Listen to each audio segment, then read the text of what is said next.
बिस्मिल्लाहिर्रहमानिर्रहीम, अस्सलाम वालेकुम। मैं आपका मेज़बान समी इब्राहिम हूँ और आप देख रहे हैं हमारा सोशल मीडिया। ज़िमनी इंतखाबात की बात हो रही है और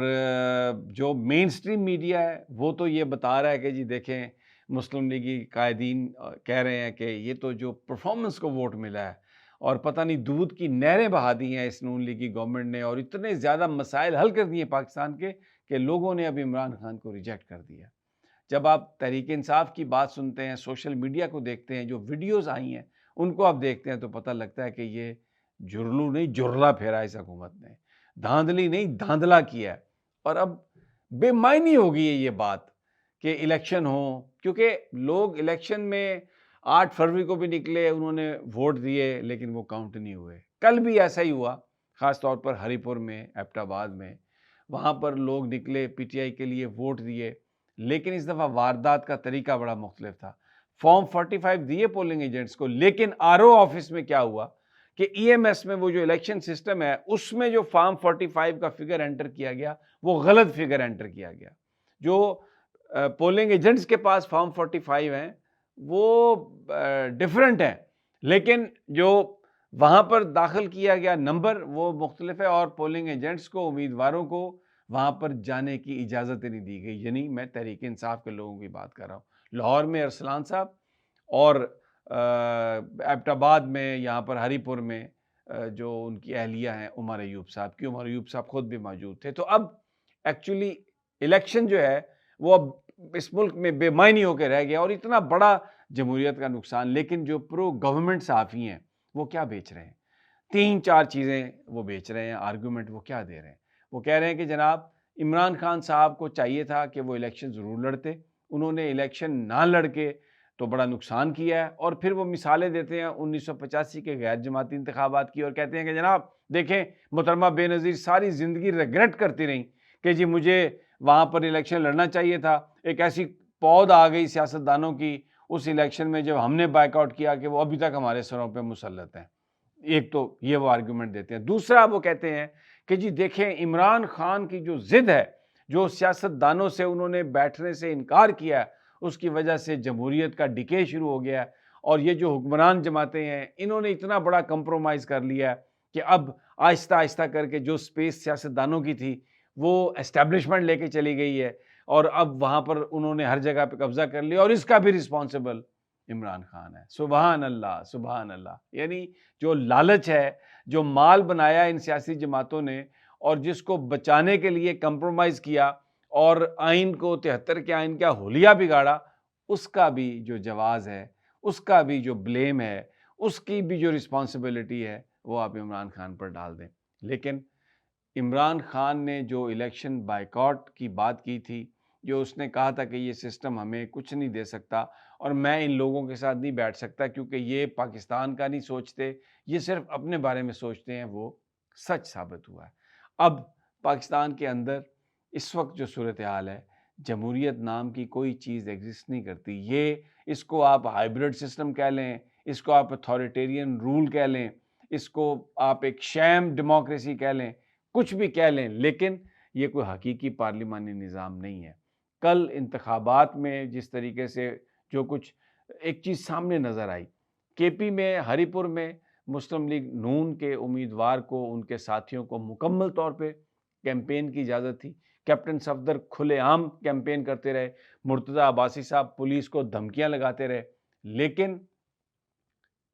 तहरीक इंसाफ के लोगों को पंजाब में इलेक्शन कैंपेन की इजाज़त नहीं थी और वहाँ पर जो पीटीआई के कायदीन हैं उनको इलेक्शन से 2 दिन पहले भी उठाया गया, उनके दफातर बंद किए गए, ना उनको कोई रैली कर निकालने की इजाज़त दी गई।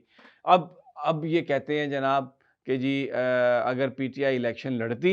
ये जो मैं बात कर रहा हूँ इन सहाफ़ियों की जो प्रो गवर्नमेंट है, तो फिर उनको एक देखें वो अपने वर्कर्स के साथ जलसे जुलूस कर सकते थे और उन्होंने फिर वो जो एक पॉलिटिक्स, जो क्योंकि हल्के की सियासत बड़ी अहम होती है और उसमें जो चीज़ें चाहिए होती हैं अपने साथियों को मुतहर्रिक करने के लिए, उसका आपको मौका मिलता है। गलत बात कर रहे हैं जनाब। पंजाब में किसी भी जगह पर पीटीआई के किसी आदमी को ना कैंपेन की इजाज़त थी, उनके लिए पर्चे, उनके लिए गिरफ्तारियाँ और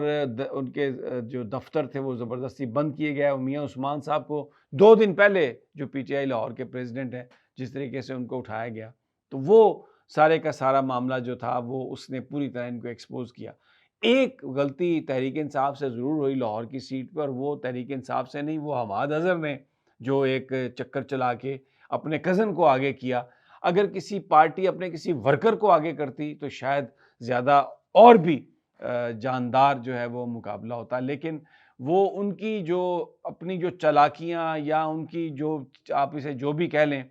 वो एक अलहदा जगह पर है। लेकिन तहरीक इंसाफ को जिस तरीके से हराया गया, अब इन इलेक्शंस पर कोई बंदा एतमाद करने के लिए तैयार नहीं है। एक बड़ा सवाल है कि आप क्यों इतने पैसे खर्च करते हैं, कौम के भी, उम्मीदवारों को भी खर्च करवाते हैं, जब आपने वोट काउंट ही नहीं करना। जो हरिपुर का इलेक्शन है, उसमें 24-25 हज़ार, 27 हज़ार की लीड है फॉर्म 45 के ज़रिए जो उमर अयूब साहब के पास हैं, जो उनकी अहलिया के हैं। लेकिन क्योंकि आरओ ऑफिस में पुलिस आ गई, बाहर खंदकें खोद दी गई, जाने नहीं दिया गया अंदर उम्मीदवारों को, ना उनके पोलिंग एजेंट्स को, और आरओ साहब ने सब कुछ, और फिर ये कहना कि जी पहले से जो नतीजा आया था वो गलती से चढ़ गया था, और दूसरा नतीजा जो है अभी जो हम चढ़ा रहे हैं ये असली नतीजा है। और इसको फिर इंतहाई बेशर्मी और ढिठाई से इस वक्त वज़ीर आज़म साहब और वो जो है मरियम साहबा, वो कह रही हैं कि जी ये गवर्नमेंट की परफॉर्मेंस की वजह से वोट मिला है मुस्लिम लीग नून को। कौन सी परफॉर्मेंस है? महंगाई देखें, बेरोज़गारी देखें, लॉ एंड ऑर्डर देखें, सारे का सारा ये झूठ। अच्छा, अब ये एक नई चीज़ आ गई है सामने कि जी अब जो सिंपल मेजॉरिटी है, माइनस पीपल्स पार्टी दूसरे इत्तेहादियों के साथ मिलकर नून लीग के पास आ गई है। तो अब कोशिश क्या होगी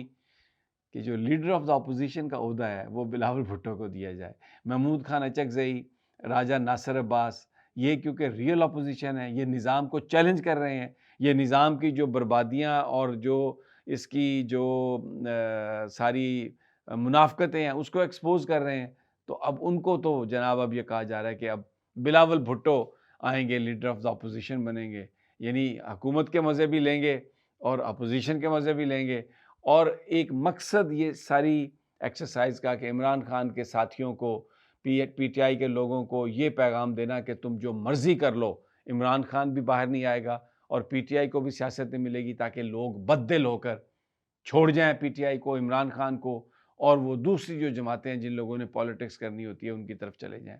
लेकिन मैं आपको ये बात बता रहा हूँ, मेरी जिन लोगों से बात हुई है, इसमें कोई शक नहीं, लोग दुखी भी हैं, इसमें भी कोई शक नहीं, कुछ लोग मायूस भी होंगे, इसमें भी कोई शक नहीं कि लोग ये समझते हैं कि सामने एक बहुत बड़ी दीवार आ गई है और उसके साथ अब हम क्या किस तरह नबर्द आज़मा हों, ये बात अपनी जगह पे दुरुस्त है। लेकिन जो मेरी फैमिली से बात हुई है खान साहब की, ना पीटीआई, ना खान साहब के जज्बे में कोई कमी है, ना वो झुकने वाले हैं, ना बुशरा बीबी झुकने वाली हैं, ना उनकी बहनें झुकने वाली हैं, और ना ही पीटीआई का जो वर्कर है, जो अवाम है, वो आज भी पीटीआई के साथ खड़ी है, कल भी पीटीआई के साथ खड़ी थी। मैं आपको एक मिसाल दे के अपना वीलॉग ख़त्म करता हूँ। जुल्फ़िकार अली भुट्टो 79 में उनको फांसी हुई, उसके बाद एक लोकल बॉडीज़ इलेक्शन हुए, फिर 85 के गैर जमाती इलेक्शन हुए, फिर दूसरे लोकल बॉडीज़ इलेक्शन हुए। पीपल्स पार्टी कहीं इन्होंने नज़र नहीं आने दी, क्योंकि मीडिया भी कंट्रोल था, कोड़े मारे जा रहे थे, बहुत बुरी-बुरी सज़ाएँ हुई थीं। लेकिन जिस वक़्त ज़िया-उल हक का यहाँ से दुनिया से वो चला गया और इलेक्शन हुआ, तो पहला इलेक्शन आप देखें कि पीपल्स पार्टी को कितने वोट मिले। नवाज़ शरीफ का भी यही हाल था कि जब इसको भेजा गया तो जो किस तरीके से इसको कंट्रोल किया गया, लेकिन जब ये आया तो किस तरह लोगों ने इसको वोट दिए। अब पीपल्स पार्टी और नवाज़ लीग, ये दोनों उसी निज़ाम का हिस्सा है, उसी गंध से जुड़ गए हैं जिसने पाकिस्तान में डेमोक्रेसी को पनपने नहीं दिया। और अब इनके साथी ये कह रहे हैं, जो प्रो गवर्नमेंट सहाफ़ी हैं, कि जनाब क्योंकि इमरान खान साहब सियासतदानों के साथ मिलकर बैठने के लिए तैयार नहीं हैं, तो इसलिए अब जो सियासतदान हैं यानी पीपल्स पार्टी और नून लीग, ये मजबूर हैं, और इस मजबूरी के आलम में ये जो पॉलिटिशियन की स्पेस थी वो कम होती जा रही है, और वहाँ पे एस्टेब्लिशमेंट आ गई है, ताकतवर लोग आ गए हैं, और ये जमहूरियत का डिके हुआ है, और इसकी भी रिस्पॉन्सिबिलिटी इमरान खान की है। यानी जो लोग अपने माल बचाने के लिए, अपनी बेईमानी का माल हज़म करने के लिए, और एक साजिश के ज़रिए एक बड़ी इंटरनेशनल एस्टेब्लिशमेंट अमेरिका के लिए, उनके मफादात के लिए यहाँ पर पूरी दुनिया में, मशरक़ वस्ता में उन्होंने जो एक हुकूमत ली है जिसमें इमरान खान को इसलिए बंद किया कि वो यहाँ की रियलिटीज़ की बात करता था। अब ये कहते हैं जी कि जमहूरियत जो है वो ख़त्म होती जा रही है और सियासतदानों के पास बचा कुछ नहीं। बिल्कुल ठीक है, जब वज़ीर आज़म रेलवे के लेडीज़ वॉशरूम का इफ्तिताह करने जाए वज़ीर रेलवे और वज़ीर आज़म वॉशरूम को जाके 2-2 घंटे देखता रहे, तो फिर औकात जब उनकी ये रह जाएगी तो उसमें नुकसान इमरान खान का तो नहीं है, ना ये इमरान खान की वजह से है। अगर आप पाकिस्तान के लोगों को उनका मैंडेट दें, जिसको वो हक़ इक़्तिदार देते हैं, उसको आप इक़्तिदार में ले आएँ, तो आप भी सुरख़रू होंगे, ये मुल्क भी सुरख़रू होगा, ये कौम भी सुरख़रू होगी। लेकिन जब आप जिन लोगों का काम हुकूमत चलाना नहीं है, आप उनको ले आएँ अपने साथ और बिठा लें अपने साथ, अपने सरों पे बिठा लें और कुछ भी हो, उन्हीं की आपने तारीफ़ करनी है और लोगों का जो मैंडेट है, लोगों की जो विल है, लोगों की जो राय है, उसको आपने इस तरह उठा के बाहर फेंक देना है, डस्टबिन में फेंक देना है, तो कल आपको जो वक़्त है, वो तारीख़ के कूड़ेदान में आपको भी फेंकेगा और लोग जो हैं, वो यकीनी तौर पर अपना हक़ लेने के लिए उन्हीं ताकतों के पीछे जाएँगे जो उनकी नुमाइंदा हैं। इजाज़त दीजिए अगली वीडियो तक। अल्लाह ने